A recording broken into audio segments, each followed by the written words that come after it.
The champagne flute in my hand felt like a shard of ice, a stark contrast to the oppressive, perfumed heat of the Monaco evening. Below the villa's sprawling marble terrace, the Mediterranean stretched out, a sheet of black silk under a diamond-dusted sky, beautiful and utterly suffocating. This was my 21st birthday gala, but I felt like a ghost at my own feast, a specter drifting through a world of gilded expectations I had never asked for.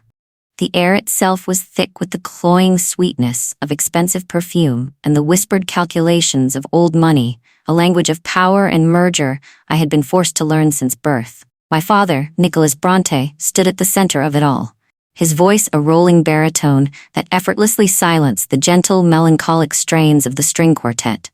To my daughter Sophia, he boomed, his arm a heavy, proprietary weight across my shoulders. The light of my life, and to her bright future, soon to be beautifully united with the great House of Laurent. A wave of polished, predictable applause rippled through the crowd. My smile was a brittle, practiced thing, a mask I had perfected over a lifetime. Across the room, my intended Henri Laurent gave me a nod as cold and polished as his family's Swiss banking empire. This wasn't a future, it was a corporate merger. I was the prized asset, the final piece in a dynastic puzzle, and the gilded cage, for all its breathtaking beauty, was finally closing in around me, its bars forged from duty and a legacy that felt like a chain. Later, in the cavernous, echoing silence of my suite, I stared at the single, small backpack I had secretly prepared. It held nothing that could be traced to the Bronte fortune. Only simple, anonymous clothes from a thrift store I'd visited in disguise, a modest amount of untraceable cash, and my grandmother's simple silver locket, the one humble, loving possession I could not bear to leave behind. My heart hammered a frantic, terrified rhythm against my ribs, a drumbeat of fear and desperate, wild hope. The plan was insane. A leap into the abyss based on a desperate pact with a loyal employee, but it was the only chance I had at a life of my own choosing. Down at the private dock, the sea was already churning, the air smelling sharply of salt and the impending storm. Joseph, my most loyal guard, a man whose daughter's entire future I had secretly secured, met me with a grim, worried expression. "The storm is coming in fast, Miss Sophia. It's not safe. The currents are treacherous. Are you absolutely certain about this?" I turned for one last long look at the glowing villa, a monument to a destiny I never wanted. The windows blazed like judgmental eyes. "I've never been more certain of anything, Joseph," I whispered, my voice barely audible over the rising, moaning wind. The small speedboat rocked violently as we sped into the churning, ink-black darkness. A sudden, brilliant fork of lightning illuminated his pained, loyal face for a split second, and I saw the prayer on his lips as I took a deep, burning breath and slipped over the side into the frigid, tumultuous water. The shock of the cold was a physical blow, knocking the air from my lungs. The last sound I heard was his shouted, desperate plea, swallowed whole by the greedy, howling wind as the powerful, unseen current wrapped around my legs and pulled me down into the roaring silence. 2 years. That's how long I had been Sophie. The name felt more real to me now than Sophia Bronte ever had. It was a name I had earned, not inherited. My world had shrunk and expanded all at once. It was now defined by the warm, rich scent of freshly ground coffee, the cheerful clattering symphony of ceramic plates, and the easy, uncomplicated banter with my roommate, Annie, who had found me shivering and jobless and had offered me her couch without a second thought. Our apartment was small, a sun-drenched space filled with second-hand furniture and thriving plants that I nurtured with a care I'd never been able to give anything before. It was messy and loud and filled with genuine, echoing laughter, and it was the first real home I'd ever known. I was wiping down a formica table, the clean, sharp scent of lemon disinfectant cutting through the air, when the bell on the door jingled with unusual force. A man in a suit that I knew cost more than my entire car strode in, his phone pressed to his ear, his expression dark and stormy. It was Alexander Merritt, the self-made tech billionaire, whose face was constantly smiling from the covers of business magazines. He commanded a black coffee, snapped his fingers impatiently for a swift refill, and then, when he went to pay, his wallet was gone. His face paled beneath its perfect tan. I must have left it in the damned car. The frustration in his voice was edged with a genuine, sharp panic that seemed profoundly out of place on a man of his stature. On a simple, human impulse, I offered a warm, reassuring smile. "It's on the house today, sir. We all have those mornings." He looked at me then, truly looked, and his mask of arrogant irritation seemed to soften into something else. Genuine, unadulterated surprise. He came in the next day, and the day after that, always at the same time, his corner booth becoming his unofficial office. He paid for the previous day's coffee with a large, crisp bill, insisting I keep the change. Gradually, the incessant phone calls ceased during his visits. He stopped talking into his sleek Bluetooth earpiece and started talking to me. He asked my name, and he remembered it, using it with a familiarity that was disarming. He asked what I, a simple waitress, thought about the city's controversial new tech hub. And he actually listened to my answer, his gaze intent and focused, as if my opinion held real weight. It was unsettling and flattering all at once. One rainy evening, the diner was empty and quiet, the sound of the downpour a soothing drum on the roof. He was still sitting at his table long after his coffee cup had been drained and the dinner rush had come and gone. "Sophie," he said, his voice uncharacteristically hesitant, almost shy. "I know this incredible little Italian place tucked away where the food critics haven't found it yet. They make a gnocchi that's practically a religious experience. Would you consider having dinner with me?" Every instinct, every lesson from my past life, screamed at me to say no. I knew the world he came from, its glittering superficiality and its cruel, unspoken judgments. But the man I saw in that quiet, warm diner seemed different. His confidence tinged with a vulnerability that mirrored my own hidden past. He seemed genuinely, deeply lonely, just like I had been for so long in a crowd of thousands. Against my better judgment, against all my carefully laid rules for survival, I heard my own voice, soft but clear, say yes, I'd like that. Our first date stretched into a second, then a third, each one pulling me deeper into his orbit.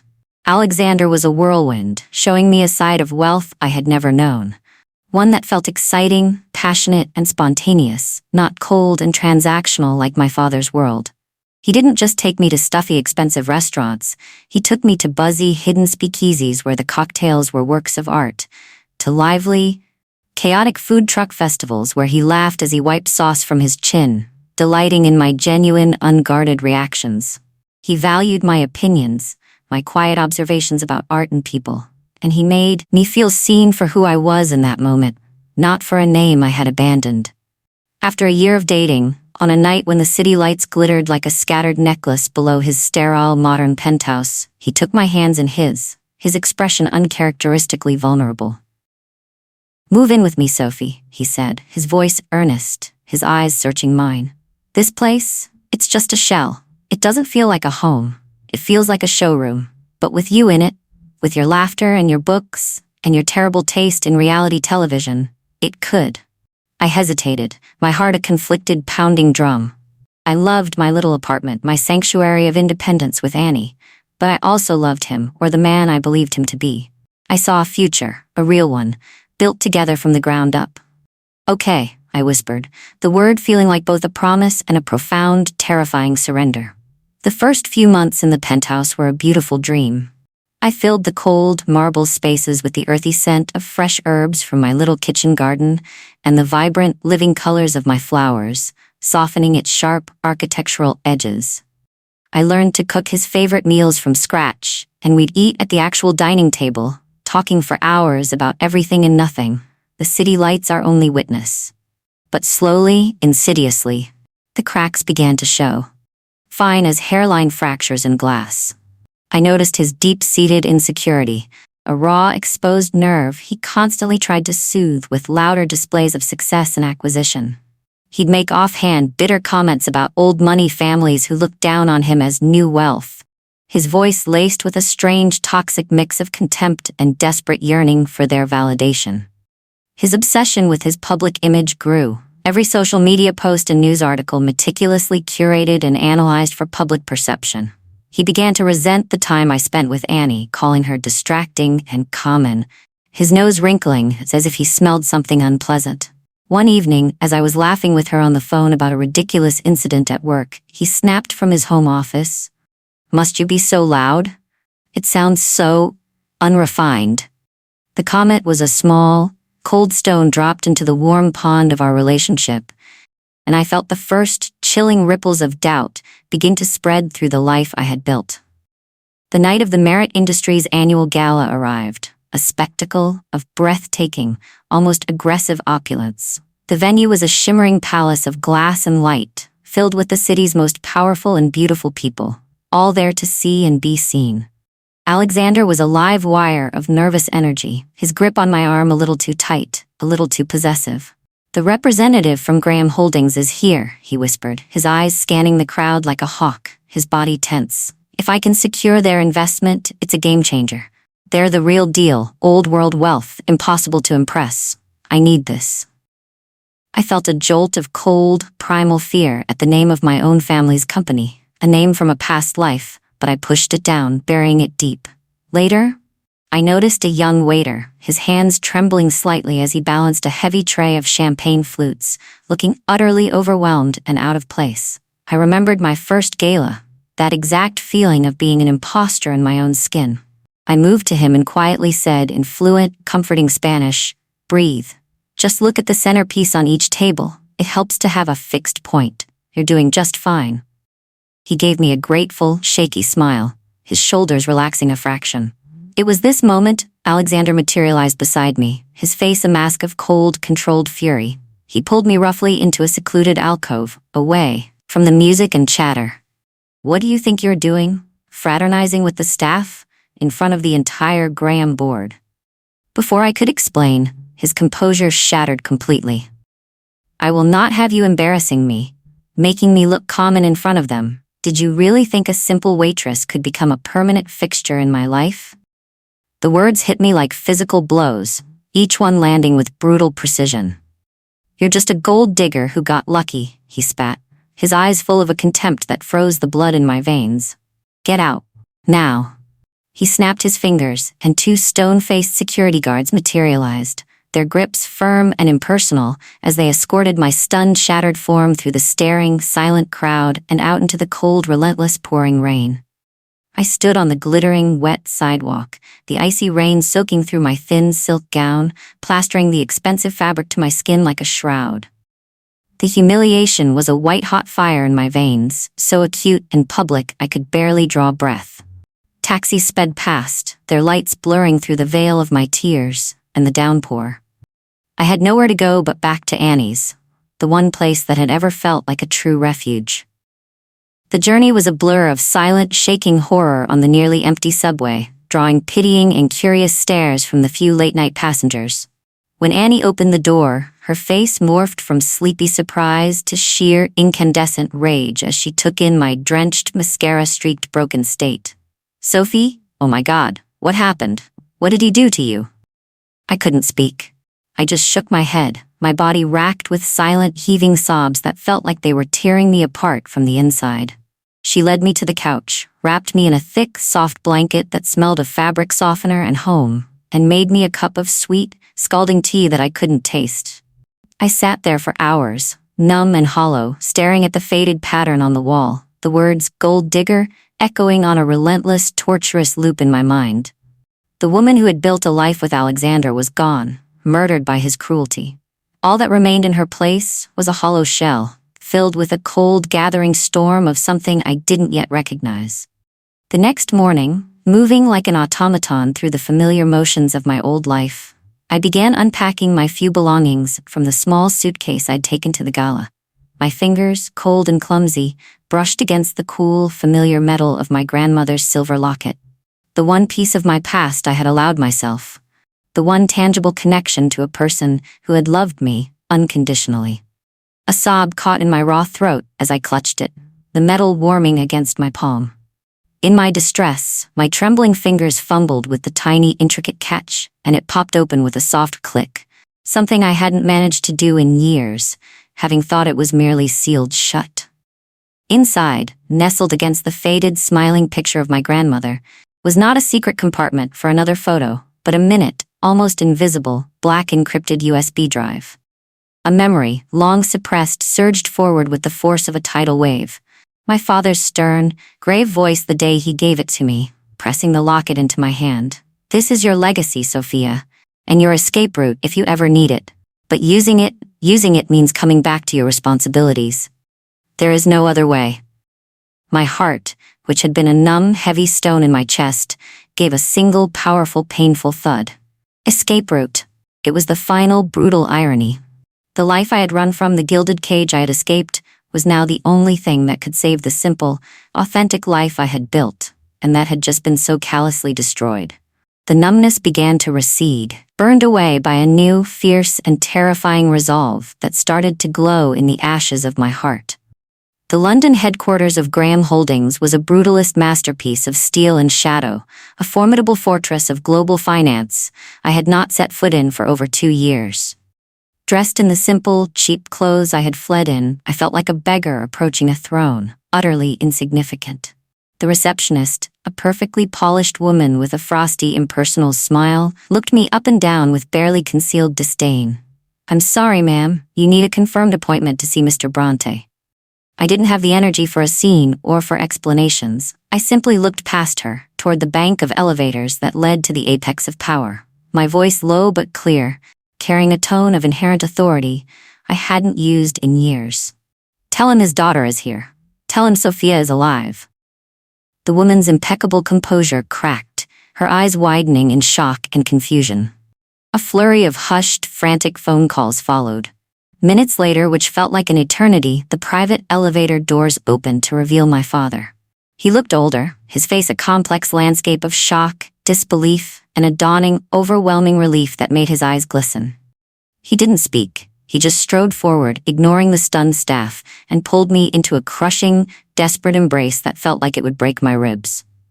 "Sophia," he breathed, his voice thick with a raw emotion I had rarely heard from him. "My little ghost, you've come home." My return was not a gentle reunion. It was a brutal, accelerated re-education into a world I had voluntarily left behind. My father, though visibly overjoyed, was first and foremost a pragmatist. "You chose to leave, Sophia. You walked away from your name, your birthright. Now, if you wish to wield its power, you must choose to lead. And I warn you, it will be harder than anything you have ever done." He assigned me to Mr. Jason, a razor-sharp, impeccably dressed financial advisor with the patience of a sniper and the moral flexibility of a chess grandmaster. My days became a grueling marathon of studying complex balance sheets, deciphering volatile market trends, and mastering the arcane language of corporate law and hostile takeovers. My nights were spent hunched over the glowing screen of my laptop, my focus singular and intense, my motivation a cold, burning ember in my chest. Alexander Merritt. I devoured every public filing for Merritt Industries. Every news article, every analyst report, learning of his ambitions, his over-leveraged expansions, his desperate, unfulfilled need for the Graham investment that had fallen through after the gala incident. I was no longer Sophia the waitress, the woman in love. I was Sophia Bronte, heir to an empire. And I was meticulously learning how to wield a sword far sharper and more final than Alexander could ever imagine. My first strategic move was to create a new, credible identity, one that could move freely in Alexander's world without raising his suspicions or triggering his pride. I became Elena Rostova, a distant, somewhat reclusive cousin from the Russian side of the family, recently arrived from abroad and armed with a modest but respectable trust fund. With a portion of my own wealth carefully funneled through several layers of holding companies into a boutique investment firm I pointedly named Paragon Rising, I began my silent, patient siege. I attended the parties, the gallery openings, the charity auctions that formed the backdrop of his social life. I made a point of casually befriending Alexander's most bitter rivals and overlooked former partners, listening attentively to their grimerits and offering sympathetic, insightful comments that built trust. I even tracked down his former CFO, a sharp, capable woman named Brenda, who he had unceremoniously fired for questioning his risky financial projections. Over a discreet, expensive lunch, Brenda confirmed everything I had suspected about his company's financial vulnerabilities.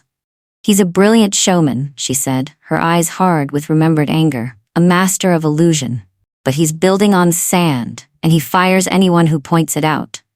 Each piece of intelligence was a single thread, and I was patiently, meticulously weaving a net designed for one purpose only: to catch a king.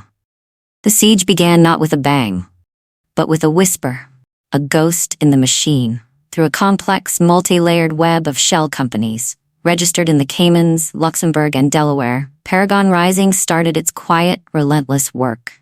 We began strategically acquiring Merit Industries' corporate debt at a discount, purchasing it from nervous, skittish lenders who were growing increasingly spooked by the company's recent volatility and Alexander's erratic public statements. Simultaneously, our sophisticated automated trading algorithms, designed by the best quantitative analysts money could buy, began a program of gradual, untraceable accumulation, buying small, seemingly insignificant blocks of Merit stock on the open market every day, their activity perfectly hidden in the market's natural noise and volume. Alexander, buoyed by a recent, flashy product launch and a temporary surge of fawning press, was utterly, blissfully oblivious, living in a bubble of his own creation. He was giving triumphant interviews, boasting about his impenetrable corporate governance and visionary leadership, a king proudly admiring his crown, while the very foundations of his castle were being quietly, steadily, inexorably hollowed out from beneath him. Annie came to visit me in my new London office, a vast, intimidating space with a breathtaking panoramic view of the River Thames. She stood in the doorway, her eyes wide with a kind of awe and trepidation, taking in the minimalist million-dollar art, the floor-to-ceiling windows, and me, dressed in a severe, custom-designed black suit that screamed of power and money. "Sophie," she whispered, the old affectionate nickname sounding small and foreign in this cavernous, silent space. I turned from the window where I had been watching the boats drift like toys below, and her face fell as she saw my expression. "You look so different." "I am different," I said, my voice calm, steady, and devoid of its former musical warmth. It was the voice of a CEO. The old Sophie was a chrysalis. She was necessary, she was kind, and she was hopeful, and she believed in the goodness of love with her whole heart. I walked to my monolithic desk, my heels clicking with sharp, decisive finality on the polished concrete floor. But Alexander didn't just break her heart, Annie. He murdered her. He exposed her kindness as a weakness and her love as a transaction. I met her gaze, my own steady and cool, allowing her to see the hardened steel that had formed in the fire of my humiliation. "It's time for the butterfly to emerge. And this one," I said, a faint cold smile touching my lips, "has teeth." The final, personal catalyst for the endgame arrived in the form of a glossy international business magazine. Alexander was on the cover, his grin triumphant, his arms crossed in a posture of invincibility. The headline blared in bold, arrogant type: "Merit's Victory, the self-made king who's laughing at legacy."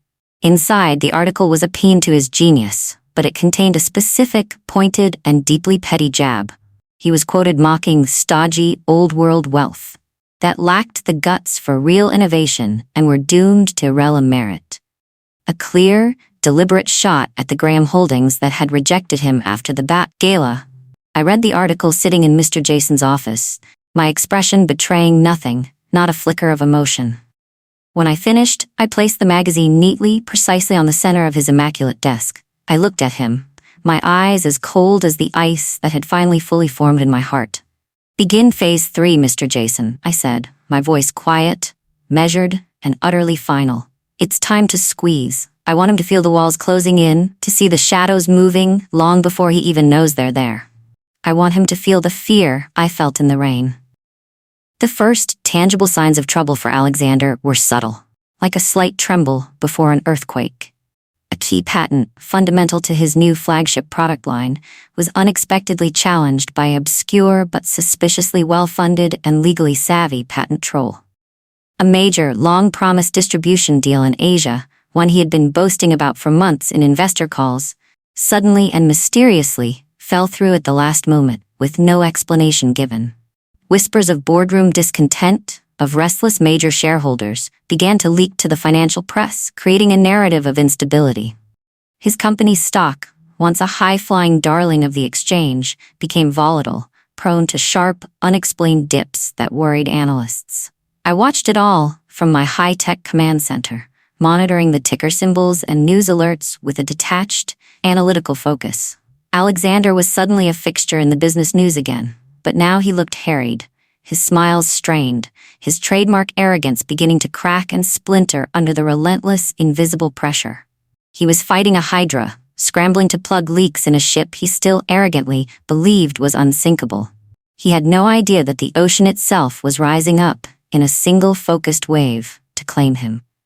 I was in a strategic meeting with Mr. Jason, reviewing the final consolidation of our debt holdings when the news alert flashed, red and urgent, across the Bloomberg terminal. The banner was simple, devastating, and final. Breaking, mysterious entity Paragon Rising completes hostile takeover of Merit Industries. Merit ousted as majority shareholder. A quiet, profound, and deeply personal satisfaction settled over me, a feeling not of giddy joy, but of cold, precise completion, like the final click of a lock. Mr. Cat, Jason allowed himself a thin, rare, professional smile. The gambit is complete, Miss Bronte. The king is in checkmate. I allowed myself a single, deep breath. I imagined Alexander in his glass-walled office, seeing the same alert on his screen, the blood draining from his face, his entire world, his very identity, collapsing in an instant of digital type. The self-made king had just been dethroned by a ghost, by the very gold digger he had cast aside. I picked up my phone, my movements calm and deliberate, and sent a single pre-prepared email to the entire board of Merit Industries, with Alexander blindly copied. The subject line was chilling in its simplicity. Emergency board meeting, today, 3 p.m., do not be late. The media circus outside Merit Tower was a frenzied, chaotic swarm of shouted questions and blinding, flashing cameras, all hungry for a glimpse of the fallen titan. I watched it all from the cool, dark, soundproofed interior of my chauffeured town car, a silent, anonymous observer to the spectacle I had engineered. I saw Alexander arrive, his jaw clenched tight, his posture rigid with a desperate, failing attempt at dignity and control. He pushed through the scrum, refusing to answer the shouted questions, his face a pale, stony mask of shock and fury. He was walking into his own execution, still believing, in some deep, arrogant part of his soul, that he could negotiate, that he could reason with this Elena Rostova, that his legendary charm and his vision could somehow save him, could turn this around. He didn't know that the person he was about to meet had seen all his charms, had shared his bed, and had found them to be hollow, brittle things. My driver opened the door. "Ready, Miss Bronte?" I smoothed down the flawless, impeccably tailored lapels of my black suit, feeling the cool, familiar weight of my grandmother's locket against my skin, a talisman of my past and my present strength. "Yes," I said, my voice even. "It's time." The walk through the familiar, polished lobby of Merit Tower was a study in surreal, hushed silence. Employees stood frozen at their desks and in the aisles, their eyes wide and fearful, watching me pass as if I were death herself. They didn't know who I was, but they knew the seismic significance of my calm, deliberate, unstoppable walk toward the private executive elevator. The ride to the top-floor boardroom was swift and silent, the numbers climbing with a sense of inevitability. The doors opened directly into the plush antechamber. Alexander's terrified, wide-eyed assistant stammered, They're all waiting for you inside, ma'am." I didn't break stride. I didn't slow down. I pushed open the heavy, polished mahogany door to the boardroom. The air was thick and stale with tension and the mingled sense of expensive aftershave and cold fear. The entire board was there, their faces a mixture of pale fear, naked curiosity, and grim resignation. And there, standing at the head of the long, gleaming table, was Alexander, his knuckles white as he gripped the back of his own high-backed leather chair, his throne. All eyes in the room turned to me. I didn't look at any of them. I walked directly, purposefully, to the head of the table, to Alexander. I stopped mere inches from him, close enough to see the frantic, panicked pulse beating in his throat and the sheen of sweat on his brow. He opened his mouth, perhaps to greet Elena Rostova, to begin his desperate last-ditch pitch to save his company. I didn't give him the chance. I slowly, deliberately pulled out the heavy leather chair, his chair, and sat down, settling into it as if it had been molded for me. I placed my hands flat on the polished mahogany table, the heirloom locket gleaming softly at my wrist, a piece of my true history in this temple of his false one. Then, and only then, I lifted my gaze to meet his. The shock in his eyes was a physical, almost comical thing. His face went from confusion to dawning, slow, horrific recognition. His mouth worked, opening and closing like a fish out of water, but no sound came out. It was the most silence I had ever heard from him. "Hello, Alexander," I said, my voice clear, cold, and perfectly, terrifyingly calm, echoing in the dead, stunned silence of the room. "You may call me Miss Bronte."